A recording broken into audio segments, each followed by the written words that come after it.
here's what I'm doing. Got a new Jeep about, I don't know, a month ago now. Got it back and I'm going through it all. Had it dynoed and got the motor tuned, and so I figured that was good, so working on the rest of it.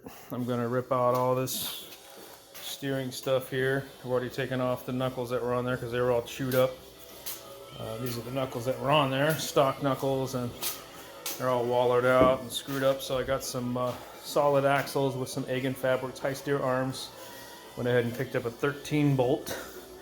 You heard me right, 13 bolt shave kit for the rear end of the 14 bolt. And I'm gonna throw the Artec truss on there for the PSC ram. Gonna build some new upper links because it's gonna be a different geometry. And leave the lower links and rip all that crap out of there, and then mount the PSC in the middle. As you can see, it's off to the right a little bit, which kind of screwed up all the steering there. And then in the rear, just doing seals and whatnot, getting new axle seals because they're leaking, new pinion seal because that was leaking, clean up everything, new bearings, new seals. And then since I got it all apart, I'll go ahead and do the shave kit. So I'm going to cut the bottom half of this 14 bolt off. See how low it hangs down there? It's like a boat anchor. Shave that off so I can get a little better clearance. And then take it out on its maiden voyage and see how she does. Get her all cleaned up and dialed and have some fun with this beast. It's got a nice set of components to her. It's got a Turbo 400 Atlas 3.8 transfer case. And it's got an LQ9, basically an LS-based engine in it. And right now it's getting 300 horsepower to the rear wheels. Well, there aren't any wheels on it, but it's because the mass airflow sensor and the O2 sensors aren't giving any input to the ECM. So I'll, since the O2 sensors are cheap, I went ahead and ordered them.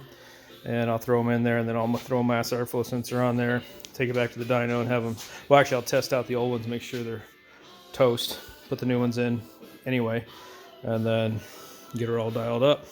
So here is the power plant for this beast.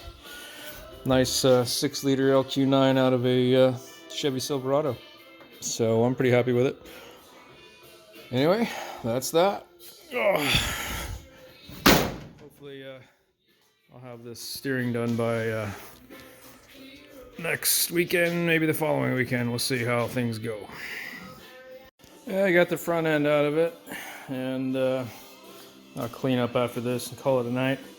But I'll take this, stick it over here in these jack stands out of the way here, and then I'll rip all that shit off, put that truss on, get it centered up and everything. And then I'll be ready to put the ram on. Left the ram in there because I didn't want to crack the lines. I figured what the hell. But anyway, making some progress.